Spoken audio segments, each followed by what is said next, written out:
کو 10 اعمال بتا رہا ہوں، اتنا رزق ملے گا آپ سوچ نہیں سکتے۔ مجھے بھی ایک ڈاکٹر صاحب سرجن ملے، ڈاکٹروں کو بات سمجھانا مشکل ہوتی ہے، سمجھ جائیں تو بہت آگے نکلتے ہیں۔ میں نے ڈاکٹر صاحب نے کہا سعید بھائی میں نے آپ کی مسجد کی محنت کا بیان سنا، 3 مہینے میں کیا ہے، اللہ نے میرے سارے حالات ٹھیک اور روزی اتنی کر دی ہے میں نے خواب میں نہیں دیکھی، روزی کوئی مسئلہ نہیں۔ اللہ کہہ رہے ہیں کیا ہے، الشیطان یعدکم من الفقر، کیا ہے، ویامرکم بالفحشاء، شیطان تم سے وعدہ کرتا ہے فقر کا اور دعوت دیتا فحشی کا، اور اللہ تم سے وعدہ کرتے ہیں فضل کا اور کس کا، مغفرت کا۔ فضل کس کو کہتے ہیں، روزی۔ میرے دوستو یاد رکھنا، آسان بات، روزی میں بھی کما رہا ہوں الحمدللہ، لیکن روزی کمانے کا حکم کیا ہے، فَامْشُوا فِي مَنَاكِبِهَا، حکم اس کی روزی کمانے کے لیے زمین میں چلو، دوڑو نہیں۔ عربی میں فَامْشُوا کس کو کہتے ہیں، پوچھنا مولوی صاحب سے، دوڑنا کس کو کہتے ہیں، فَفِرُّوا إِلَى اللَّهِ، اللہ کی طرف دوڑو، وَالسَّابِقُوا وَالسَّارِعُوا، دوڑو اس جنت کی طرف، ریس کرو، سبقت لے جاؤ، وَالسَّابِقُونَ السَّابِقُونَ وَالسَّابِقُونَ الْأَوَّلُونَ، اس اللہ کی طرف، اس جنت کی طرف۔ روزی کمانی ہے چل کے، یہ جو دوڑ لگ رہی ہے نا یہ اللہ کی ناراضگی کی علامت ہے۔ تو جو چیزوں سے شیطان نے مجھے بھی ڈرایا، بھوک سے، فقر سے، اور شیطان نے ایک دعوت دی فحاشی کی، یہ 2 چیزیں اللہ نے بہت کھولی ہیں۔ اس کی فکر چھوڑ کے میں آپ کو 10 باتیں کر رہا ہوں، یہ کر لو، اللہ آپ کو وہ رزق دے گا، اللہ وعدہ کریں رزق کریم دوں گا۔ نمبر 1، وَمَن يَتَّقِ اللَّهَ، سارے حرام چھوڑنے پڑیں گے۔ چند دن نامحرم عورت کو دیکھنا چھوڑو، چاچی نامحرم ہے، جس عورت سے شادی ہوتی ہے وہ نامحرم ہے۔ حضرت فاطمہ رضی اللہ عنہا جنت میں اور جوان عورتوں کی وہ کیا ہے، سید، وہ سردار، وہ کہہ رہی ہے کہ اگر مجھے موت آ جائے تو میرا جنازہ جو ہے نا میت رات میں نکالنا، مرد اس کو دیکھے نا، اور میرے جنازے کے اوپر کپڑا ڈالنا، بیچ میں ٹہنیاں ڈال دینا تاکہ میرے جسم کی بناوٹ بھی نظر نہ آئے۔ میرے دوستو بزرگوں، حرام چھوڑنا پڑے گا، حرام، اور حرام چھوڑنا ہی ایمان ہے۔ بغیر بریک کے آپ کے پاس پورش ہو، آپ کو منزل تک نہیں پہنچائے گی، قبرستان پہنچا دے گی۔ پہلی چیز ہے تقوی۔ اب آپ کو علماء سے پوچھنا پڑے گا، میرے اندر بعض ایسے حرام ہیں جو نماز میں بھی 24 گھنٹے حرام۔ لوگ کہتے ہیں اب میں ابھی ایک جگہ گیا ہوں، 70 حافظ قرآن مرتد ہو گئے، 70۔ یہ کیا ہوا؟ میرے محلے کا ایک حافظ قرآن اپنے 4 علماء بھائیوں کا میں اس کتاب سے انکار کرتا ہوں، آج گواہ رہنا، مر گیا اس پر۔ یہ جو ہے گناہ فحاشی، جتنے کو جیسے ڈاکٹر جب بتاتا ہے تو حلال بھی چھوڑ دیتے ہیں، علماء کے کہنے پہ ہم سے حرام کیوں نہیں چھوڑتے؟ ابھی روزے میں ہم حلال چھوڑ دیں گے انشاءاللہ، لیکن گانا سننا، cell phone, WhatsApp, Facebook یہ نہیں چھوڑتے۔ یہ مسئلہ میں چھوڑ کے تو دیکھو۔ اچھا ایک دن نہیں، صحابہ کو 23 سال لگے سارے گناہ چھوڑنے پہ، سود 23 سال 22 سال بعد حرام ہوا، زکوٰۃ 14 سال بعد فرض ہوئی۔ حضرت عائشہ رضی اللہ عنہا فرماتی ہیں اگر یہ سارا احکامات پہلے سال آ جاتے شاید ہی کوئی صحابی اس کے لیے تیار تھا۔ آہستہ آہستہ علماء سے پوچھ کے ایک چیز چھوڑیں، وہ جو بڑے بڑے گناہ ہیں۔ نمبر 2، اللہ کہہ رہے ہیں صدقہ دو، یربی الصدقات، قسم کھا رہا ہوں موبائل میں، قسم کھا، اچھی قسم کھا، اللہ کہہ رہے ہیں صدقے سے مال بڑھتا ہے، اور حضرت محمد صلی اللہ علیہ وسلم فرماتے ہیں میں قسم کھاتا ہوں صدقے سے مال بڑھتا ہے۔ میں نے اپنی زندگی میں جو ایک بڑی پازیٹیو دیکھی نا، میری بیوی روزانہ اٹھتے ہی جب تہجد کا ٹائم ہوتا ہے نا، سمجھے 5 بجے، 4:55 پہ ایک ڈبہ صدقے کا بنایا اس میں ڈال دیتی ہے، صدقہ جتنا بھی ہو، 100 روپے 500 روپے۔ مجھے یہ میں آپ مسجد میں بیٹھوں، مجھے سعودیہ ایک دوست نے فون کیا، سعید بھائی میرے سالے کو وہ کوئی بیماری ہوئی ہے، وینٹیلیٹر پہ چلا گیا، ڈاکٹر کہہ رہے ہیں اس کو ہوش آئے گا تو آپریشن کریں گے، فائدہ نہیں۔ تو میں نے کہا آپ مجھے کوئی دعا بتائیں، میں کہا اس کے کان پہ قرآن چلا دو اور یہ بتاؤ کہ اس کی بیماری کا 7 دن کا کتنا خرچہ ہے؟ کہا 15 لاکھ۔ میں کہا ہمت کر کے اپنے اس کے سالے کے نا رشتہ دار سے کہ 15 لاکھ صدقہ کر دے، پھر دیکھ اللہ کی قسم 1 گھنٹے کے اندر بغیر دوائی کے گھر واپس۔ ہم بیماری آتی ہے $1 لاکھ کی، صدقہ دیتے ہیں $10، یا اللہ صدقہ دے دیا اب تجھ پہ واجب ہے، تو ذرا $50,000 صدقہ گئے، ایسی کی تیسی اس کے پاس نہیں آنا کہ نبی نے کہا صدقے سے اور مار پڑے گا۔ کتنے بڑے وعدے کہ اپنی بیماریوں کے علاج صدقے سے کرو، اور قسم کھائیے صدقے سے مال بڑھتا ہے، اور قرآن کیا ہے کہ یربی الصدقات، صدقے سے مال۔ تو رزق اس میں ہے، رزق کس کو کہتے ہیں؟ نیک بیوی، نیک بچے، صحت، بے خوف زندگی، سکون، چین، اطمینان. ہم ابھی آ رہے تھے جہاز میں 380 پہ، اوپر بزنس کلاس میں سب جاگ رہے تھے، پتہ نہیں کیا کیا پیا ہوا تھا. میں نے جا کے سب سے گپے ماری، میں کہا خیریت سے بھائی نیند نہیں آ رہی؟ کیا نہیں، 16 گھنٹے میں تو سو ہی نہیں سکتا جہاز میں.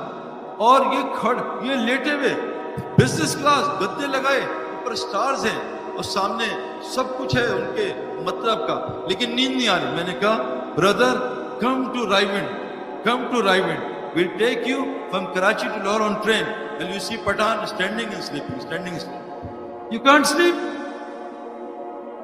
کھڑے ہو کے میں آپ کو سوتے ہوئے دکھاؤں، آپ کو جہاں ہم آپ کو دکھائیں گے. ہمارے پاس کتنے لوگ ہیں. وہ آیا مالک پاکستان کا ریچسٹ میں 3 نمبر کہ مجھے نیند نہیں آتی سعید بھائی، مجھے کوئی گولی دے دو. میں کہا آپ کو گولی نہیں، آپ کو گولا دے گا، اٹھو گے نہیں. رائیونڈ آیا 72 گھنٹے میں 60 گھنٹے سو کے چلا گیا. ابھی سال پیدل لگایا اس نے، 65 سال ہو گئے. اللہ نے اس کو 3 دن میں زمین نکال دی. یہ کیا اتنا سکون. میں ایک جگہ بیان کر رہا تھا، ساؤتھ افریقن، ایک آیا گورا آ کے بیٹھ گیا، بیان ختم ہوا انگلش میں، آ کے ملا صاحب. میں نے کہا کون ہو؟ کہتے میں ساؤتھ افریقن گورا ہوں، جیو ہوں اور تمہارا فین ہوں، کرکٹ میں بھی کھیلتا تھا. میرا پڑوسی مسلمان ہے، مجھے لیا میں تم سے مل لیا. میں نے کہا میری بات سمجھ آئی؟ کہتا بہت تھوڑی، لیکن جتنا سکون مسجد میں ملا زندگی میں کبھی نہیں ملا. ہمارے ایک دوست ہیں شیخ ہاشم، وہ پہلے یہودی تھے، پھر سعودیہ میں عالم بنے. میں کہا ان کے ساتھ بیٹھو، 10 منٹ میں کلمہ پڑھ کے چلا گیا.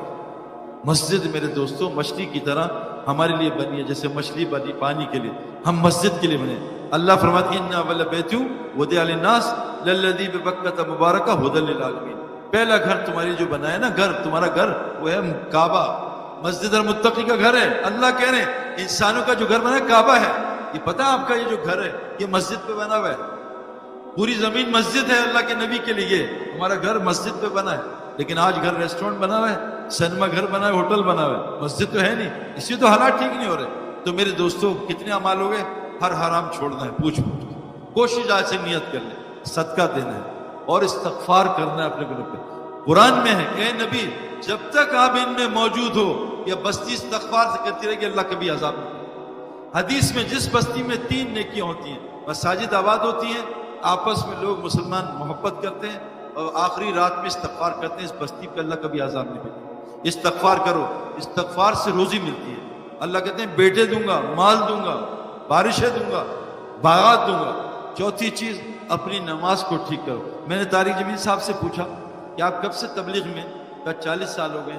میں کہا کتنے مسلمان آپ کے پاس نماز ٹھیک کرانے ہیں؟ کہا آج تک کسی مسلمان نے نماز ٹھیک نہیں کرا. آپ کے پاس مفتی صاحب کتنے لوگ آتے ہیں سچ بتاؤ کہ نماز ٹھیک؟ مولوی صاحب یہ ذرا مجھے یہ بتا دیں آئی ٹی کیسے ہے. مجھے لوگ کہتے ہیں سعید بھائی پلہ سیدھا کر دیں، ذرا یہ بتائیں کیسے کھڑے ہوتے ہیں. آج تک مجھ سے بھی کسی نے کہا سعید بھائی آپ نے نماز سیکھی ہے مجھے بھی سکھا دیں. جو جنت فردوس تک پہنچا دے گی نماز. جنت فردوس نماز. دو ایسے 7 اعمال سورہ مومنین دونوں نماز بنا لو، دیکھو کیا ہوتا ہے، سارے مسئلے حل ہو جائیں گے. نماز بنا لو. یہ جیفری بوائکاٹ انگلینڈ میں تھا تو میں نے کہا یہ انضمام کی ٹیم اتنا جن کے جیت کیسے رہی ہے؟ انضمام بڑا جیتا. کا پتہ نہیں ہے یہ ہار رہے ہوتے ہیں، اندر ڈریسنگ روم میں جاتے ہیں، کچھ اٹھک بیٹھک کرتے ہیں، واپس آ کے جیت جاتے ہیں. تو اللہ نے نماز انضمام کی ٹیم میں 9 لڑکے تہجد پڑھے. کہا سعید بھائی رات کو تہجد پڑھ کے وطر کر کے اللہ سے مانگ لیا اللہ ہمیں اسلام کو ہمیں ہرا دینا، اسلام کو ہرانا. ہم انڈیا سے جیت گئے میرے دوستوں. اللہ 24 گھنٹے ہمارے ساتھ ہے. نماز نماز نماز. یہ ہو گئی کتنی ہوگی؟ استغفار، صدقہ، تقوی، نماز. 5واں ذکر، اللہ کا ذکر سے روزی ملتی ہے. وہ سورہ واقعہ پڑھو گھر میں عشاء سے پہلے، سونے سے پہلے، روز گھر میں کبھی فاقہ نہیں آئے گا. ایک تسبیح پڑھ لو صبح سبحان اللہ بحمدہ سبحان اللہ العظیم استغفر اللہ، کبھی فاقہ نہیں آئے گا. 5 ہو گئے. نمبر 6 یہ تعلیم کے حلقے. ان حدیث میں آتا ہے جو جمعے کی، بخاری شریف میں آتا ہے، جو جمعے کے دن مسجد آئے جمعہ پڑھنے، اس کو فی سبیل اللہ کا ثواب ملتا ہے. کیوں؟ کہ جمعے میں دین کی بات ہوتی ہے. دوسری حدیث میں جو مسجد میں دین سیکھنے یا سکھانے آئے اس کو فی سبیل اللہ کا ثواب ملتا ہے. اور میرے دوستو اللہ قرآن میں کہتے ہیں والذین آمنوا وہاجروا وجاہدوا فی سبیل اللہ والذین آمنوا ونصروا اولئک هم المنحق لهم مغفرۃ ورزق کریم. جو ایمان لا کے اللہ کے دین کے لیے ہجرت کرتے ہیں اور جو ان کی مدد نصرت کرتے ہیں، ان کو اپنا ٹھہراتے ہیں، بتاؤ اے نبی یہ پکے ایمان والے ہیں، ان کے لیے مغفرت دنیا میں رزق کریم ہے. تو بھائی کتنے ہو گئے؟ 8 کام ہو گئے ہے نا. تقوی بعد میں سن لو، یاد رکھنا، تقوی، صدقہ، استغفار، ذکر، یہ ہلکے دین کے، اور توکل فرمایا جیسے پرندے کرتے ہیں. اللہ فرماتے ہیں پرندے پر مار کے اڑتے ہیں، جب پر بند کر لیتے ہیں ما یمسکہن الا الرحمن، کیا تم دیکھتے نہیں رحمان نے ہاتھ پہ پرندہ کیسے پکڑا ہوا ہے؟ تو اللہ پہ توکل. اور مال کو صحیح جگہ خرچ کرنا، جو جان مال کو صحیح جگہ خرچ کرتا ہے اس کو شکر والا کہتے ہیں، اور جو مال جان کو اپنی مرضی سے خرچ کرتا ہے اس کو کفر کا رستہ اللہ نے کہا قرآن میں، اِنَّا هَدَيْنَاهُ السَّبِيلَ اِمَّا شَاكِرٌ وَإِمَّا كَفُورًا. ہم نے تمہیں شکر اور کفر والا رستہ دونوں بتایا. اللہ فرماتے ہیں اِنَّ اللَّهَ اشْتَرَىٰ بِالْمُؤْمِنِينَ أَنفُسَهُمْ وَأَمْوَالَهُمْ بِأَنَّ لَهُمُ الْجَنَّةُ، میں نے جان مال جنت کے بدلے خرید لیا. تو میرے دوستو یہ ہو گیا 8. کیا ہے یہ؟ اپنا مال کو صحیح جگہ خرچ کرنا. اللہ فرماتے ہیں لَإِن شَكَرْتُمْ لَأَزِيدَنَّكُمْ، اگر تم شکر کرو گے تمہاری نعمتیں بڑھا دوں گا. اور 9واں 10واں ہجرت نصرت. آخری گزارش کر رہا ہوں، اللہ قرآن میں فرماتے ہیں کہ جو میرے نبی کے رستے پہ چلے گا، اتباع کرے گا، میں اس کی مغفرت کروں گا. یہ ساری صفات میرے اندر آ جائیں، اور حضرت محمد صلی اللہ علیہ وسلم آخری نبی ہیں، اب کوئی نبی نہیں آئے گا. اب اس ہر امتی کی ذمہ داری ہے کہ جس ملک میں اللہ نے اس کو بھیجا ہے، کنتم خیر امۃ اخرجت للناس، میں نے تمہیں امریکہ بھیجا ہے، کیوں؟ کمانے کے لیے نہیں. نیت بدل لو کہ اللہ پاکستان کا کمزور ہے، یہاں کا بڑا تگڑا ہے، یہاں تو سورج آ کے غرق ہو جاتا ہے حالات میں، اس کی روشنی ختم ہو جاتی ہے. سورج تو رائز کرتا ہے ایسٹ سے، ہم کہہ رہے ہیں ویسٹ سے رائز کر کے دکھائیں گے. میرے دوستو اللہ کہہ رہے ہیں جو نبی کی اتباع نہ کرے، ان کنتم تحبون اللہ فاتبعونی، اے نبی یہ دعویٰ کر رہے ہیں کہ یہ اللہ سے محبت کرتے ہیں کہ آپ میری اتباع کریں. آپ کی اگر یہ آپ کی اتباع کریں گے، یحببکم اللہ ویغفر لکم ذنوبکم، ان کے سارے گناہ معاف کر دوں گا، ان سے محبت بھی کروں گا.